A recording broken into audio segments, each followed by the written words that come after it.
बोलिए आनंद कंठ भगवान की जय। आदरणीय भगवत भक्तों, हम सभी लोग परम सौभाग्यशाली हैं कि उस परम पिता परमात्मा की दया कृपा से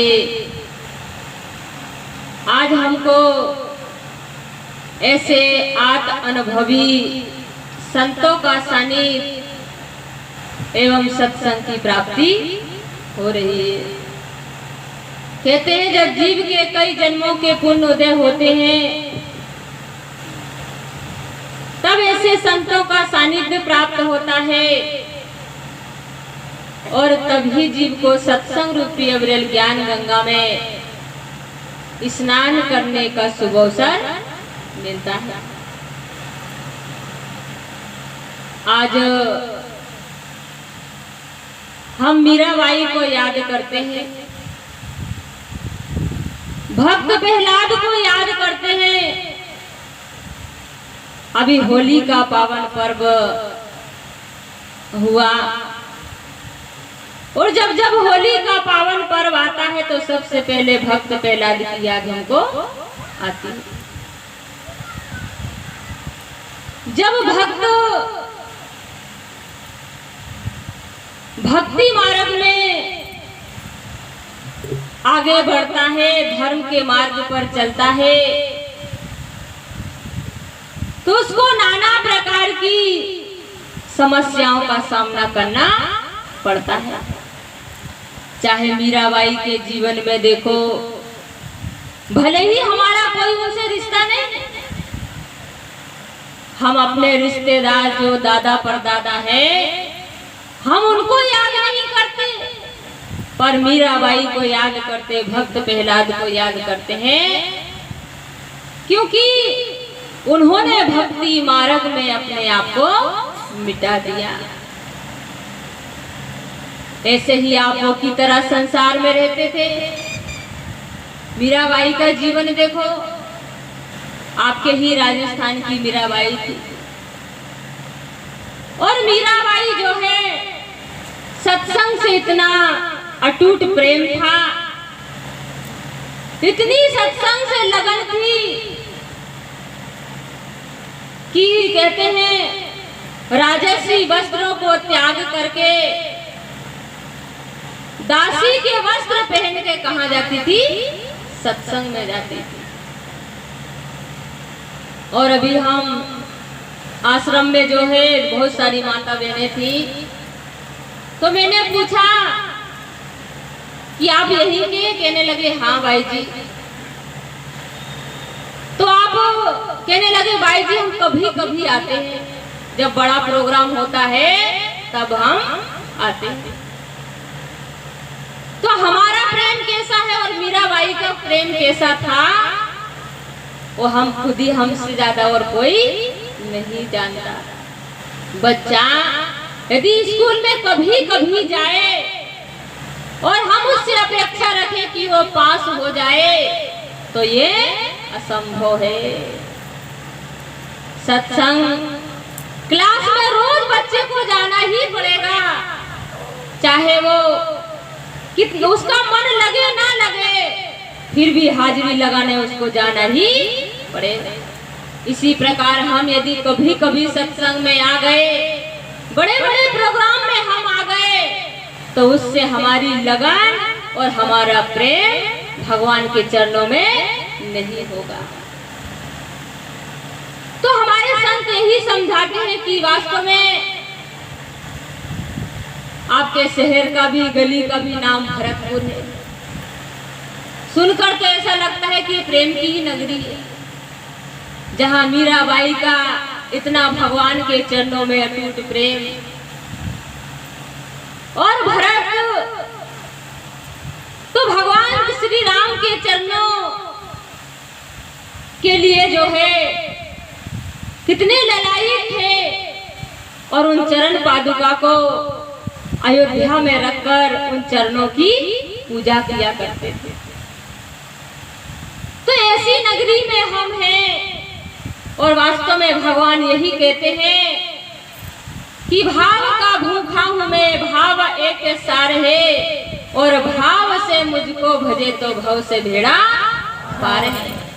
निर्भाव सर्वस्व दे तो मैं लेता नहीं, और भाव से एक फूल दे तो मुझे स्वीकार है। जिसके हृदय में वो प्रेम है, वो भगवान के प्रति भाव है, वही भगवान को रिझा सकता है, वही भगवान को प्राप्त कर सकता है। क्योंकि भगवान धन दौलत से नहीं रिझते, भगवान रूप रंग से नहीं रिझते, भगवान गुण और चतुराई से नहीं रिझते, भगवान केवल प्रेम से ही रिझते। हमारे संतों ने कहा, प्रेम जो है, कहते हैं प्रेम गली अति सांकरी, तामे दो न समाए, और मैं हूँ ता हरि नहीं, और हरि है मैं ना। प्रेम की जो गली है अति सांकरी, तो भगवान प्रेम से ही प्रकट होते हैं। एक बार कहते हैं एक पंडित जी और पंडिताइन थे। पंडित जी सारा दिन जो है भगवान की पूजा पाठ किया करते थे, दूसरा उनका कोई धंधा नहीं था। सुबह से उठते, ग्रंथ पढ़ते, मंदिर में जाते, पूजा पाठ करते, और सारा जीवन जो है भगवान का भजन करते हुए बिता दिया। एक दिन जो है उन पंडित के घर में कुछ संत मंडली आ गई और अलग जगाई, कहने लगे अलग निरंजन कुछ भिक्षा दो। पंडिताइन ने जैसे ही आवाज सुनी और दौड़ी दौड़ी जो है घर से बाहर निकल के गई, कहने लगी महाराज आप रुकिए, मैं घर में कुछ है तो लेकर आती हूँ, आपको देती। क्योंकि एक भक्त का भाव यही होता है, साईं इतना दीजिए जाने कुटुंब समाए, और 2 रोटी में भी खाऊं साधु भूखा ना जाए। हे प्रभु इतना दीजिए, मेरा गुजारा चलता रहे, और मेरे दरवाजे पर यदि संत आ गए तो वो भूखे ना जाए। तो पंडितानी जो है अंदर गई और उसने घर में देखा कुछ देने के लिए, कुछ खिलाने के लिए नहीं। मन में अटूट भाव है कि मैं कुछ दूं, कुछ संतों को दान कर दूं, कुछ खिलाऊं। चारों तरफ से देखती है तो घर में कुछ है नहीं, क्योंकि पंडित जी कोई सर्विस तो करते नहीं थे। जो मिल जाता मुट्ठी भर ही आटा, उसी में गुजारा कर लेते। पर धीरे धीरे जो है पंडितानी ने बहुत प्रयास किया, पर कुछ भी नहीं मिला, और उदास हो गई, और जाकर जो है बाहर खड़ी हो गई। तो संत समझ गए, कहने लगे कोई बात नहीं, भगवान आपका भंडार भरे, और फिर कभी मौका मिलेगा तो आपके दरवाजे पर आएंगे। क्योंकि संत किसी का बुरा नहीं चाहते, दे जिसका भी भला और ना दे जिसका भी भला। काहे वृक्ष कबहु न फल भके, नदी न छींचे नीर, और परमार्थ के कारण साधु धरा शरीर। वृक्ष जैसे अपने फल का स्वयं भक्षण नहीं करता, नदी अपने नीर को स्वयं नहीं पीती, इसी प्रकार जो संतों का जीवन है वो दूसरे की भलाई के लिए और परोपकार के लिए ही, वो अपने लिए नहीं जीते। तो जैसे ही जो है पंडिताइन बड़ी उदास हो जाती है, वो संत चले जाते हैं। अंदर आती है, देखा कि पंडित जी जो है पूजा पाठ करके कुछ ग्रंथ लेकर बैठे हुए थे पढ़ने के लिए। तो पंडिताइन को गुस्सा आया और कहने लगी कि जीवन भर आपने जो है कुछ नहीं किया, और आज संत बिना भोजन करे, कुछ बिना दक्षिणा ले, ऐसे ही द्वार से चले गए, और इतना भी घर में नहीं है। अब भगवान की जो है रात दिन पूजा पाठ करते करते जीवन निकाल दिया। आखिर आपको भगवान ने दिया ही क्या है? आपके पास क्या है? ये भक्ति पूजा करने से कोई फायदा नहीं। कम से कम इतना दे देते कि संत भूखे दरवाजे से नहीं जाता। हमारे मन में भी कभी कभी संशय भ्रम हो जाता है। कुछ थोड़ा सा यदि भगवान ने अच्छा कर दिया तो भगवान ने बहुत अच्छा कर दिया, यदि थोड़ी सी परिस्थिति बदल गई तो यही कहेंगे ये भगवान ने हमारे साथ में ऐसा किया। तो भगवान किसी के साथ में बुरा नहीं करते। कहते हैं राम किसी को नहीं मारते, सबके दाता राम, और खुद ही मनुष्य मर जाता है कर कर खोटे काम। भगवान किसी का बुरा नहीं चाहते। इसी प्रकार जो है वो सेठानी ने सेठ जी को दो चार बातें सुनाई। सेठ जी भी मन में विचार करने लगे कि वास्तव में जीवन भर मैंने भगवान की पूजा ही पाठ करी, भगवान की भक्ति में ही मैंने जीवन बिताया, पर सेठानी सही कह रही है, आज भगवान ने मुझे क्या दिया। थोड़ा सा मन में संशय आ गया और जो है दुखी होकर घर से निकल गए। जब जाते जाते जो है रास्ते में काफी दूर जंगल था, जंगल के नीचे बढ़िया पेड़ लगा हुआ था, छाया में खड़े हो गए। ऊपर मुंह करके भगवान से प्रार्थना करने लगे और भगवान को सच्चे दिल से पुकारने लगे। जैसे द्रौपदी ने भगवान को आवाज लगाई, मीरा ने भगवान को आवाज लगाई, उसी प्रेम और भाव से जो है भगवान को पुकारा कि हे प्रभु दीन बंधु दयालु, आज दिन तक मैंने आपकी नौकरी करी, पर वास्तव में सेठानी सही कह रही है, मेरे घर में से संत ऐसे ही चले गए और आज दिन तक ना मैंने आपसे कुछ मांगा है और ना आपने भी कुछ दिया है। तब जो है बड़े भावना के साथ में जो है पंडित जी भगवान से यही कहते हैं, मांगने की आदत जाती नहीं, मांगने की आदत जाती नहीं, तेरे आगे लाज मुझे आती नहीं, तेरे आगे लाज मुझे आती नहीं, जैसा चाहो मुझको समझना, जैसा चाहो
है भगवान को याद करते हैं। आज हमारे मन में भी जब हम घर से निकलते हैं तो यही विचार मन में बार बार आते हैं कि आज सत्संग में जाएंगे या भगवान के मंदिर में जाएंगे, कुछ ना कुछ भगवान से मांग के लाएंगे। क्योंकि आज देखा जाए हर किसी के मन में ये विचार और भाव जो है चलते रहते हैं।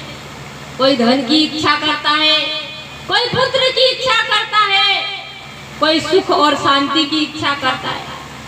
तो कहा है बिन मांगे मिलती है मन की मुरादें, दिल साफ हो जिसका वो आके सहादे। मिलता है न्याय और दरबार यही है और दुनिया की सबसे बड़ी सरकार यही है। जो गुरु महाराज जी के चरणों में, भगवान के चरणों में निष्कपट भाव से आता है, भगवान बिना मांगे ही उसकी मुरादें पूरी कर देता है। ऐसे ही पंडित जी जो है भगवान से थोड़े ही 4 आंसू गिरा दिए और भगवान ने वहां पर सेठ जी का रूप धारण किया, सिर पर टोकरी रखी और जो है टोकरी में हीरे जवाहरात पन्ने पूरी टोकरी को भरकर सेठानी के दरवाजे पर पहुंच गए। दरवाजा खटखटाया, सेठानी जी से कहने लगे पंडित आइन ये आप रख लो। तो पंडित आइन कहने लगी कि ये किस लिए? कहने लगे सेठ जी जो है पंडित जी मेरे यहाँ बहुत दिन से नौकरी कर रहे थे और सारा जीवन उनको नौकरी करते करते हो गया। आज दिन तक उन्होंने कुछ मांगा नहीं और ना ही मैंने कुछ दिया है। आज उनने मेरे से मांगा है, इसलिए मैं ब्याज स्याज मूल सब लेकर आया और ये आप रख लो।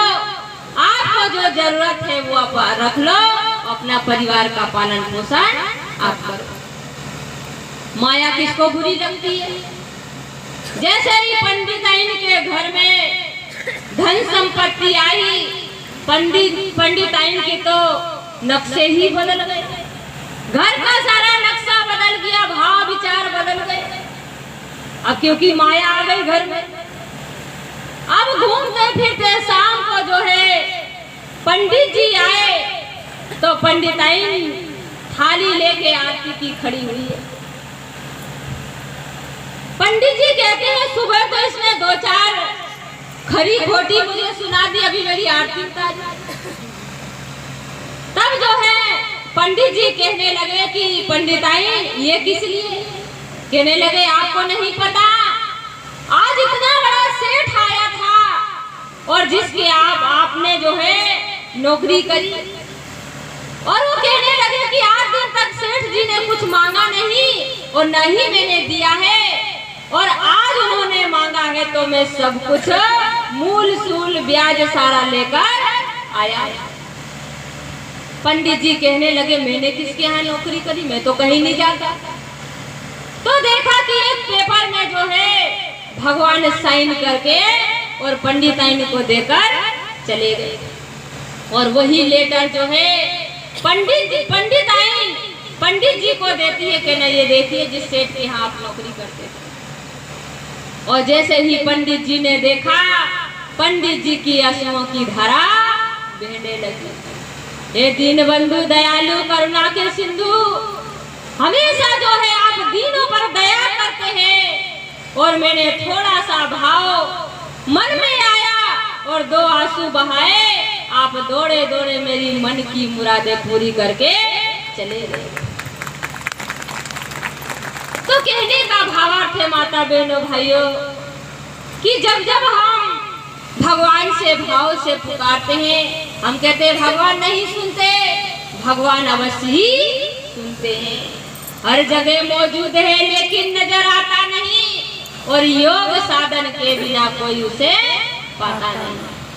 भगवान को प्राप्त करने का, भगवान को रिझाने का केवल एक ही तरीका है कि प्रेम से भगवान रिझते। मीराबाई ने भी प्रेम से ही भगवान को रिझाया। कहा है प्रेम हो तो श्री हरि से प्रेम होना चाहिए। प्रेम और भक्ति करके अपना इस लोक और परलोक भी सुधारे। आगे पूजने ही विद्यते। हे अर्जुन, ज्ञान के समान कोई पवित्र वस्तु नहीं है। अब वो ज्ञान क्या है? यक्ष युधिष्ठिर संवाद में महाभारत में आता है। यक्ष पूछता है वो ज्ञान क्या है धर्मराज बताओ। युधिष्ठिर कहते हैं ज्ञानम तत्वात् संबोधा, तत्व ज्ञान का साक्षात्कार हो जाना ही ज्ञान है। अब तत्व ज्ञान क्या है? परमात्मा का साक्षात्कार हो जाना। अब यहाँ पर एक बात आती है, जब हम ध्यान करते हैं, ध्यान जो होता है ध्येय के बगैर नहीं हो सकता। ध्येय, ध्यान और ध्याता, जैसे मैं ध्याता हूँ, ध्यान करने वाला हूँ और ध्यान कर रहा हूँ, लेकिन ध्येय वस्तु का पता नहीं किसका ध्यान कर रहे हैं, मन कहाँ लगाएंगे, तो उसको हम ध्यान नहीं कहते। ध्यान के लिए ध्येय वस्तु का होना अत्यंत आवश्यकता है। उसी के ऊपर एक रचना तैयार की है, मालिक की दया से आप सभी के सामने प्रस्तुत है।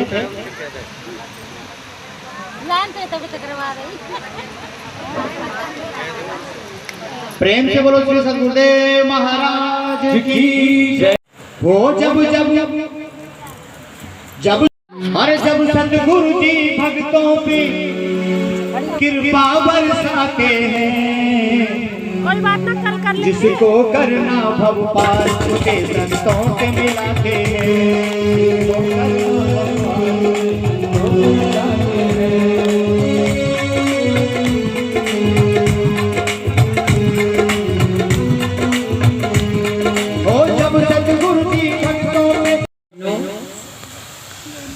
काफी देर से आप लोग सुंदर सुंदर भजनों का और सत्संग प्रवचन का भी आप लोग लाभ ले रहे थे।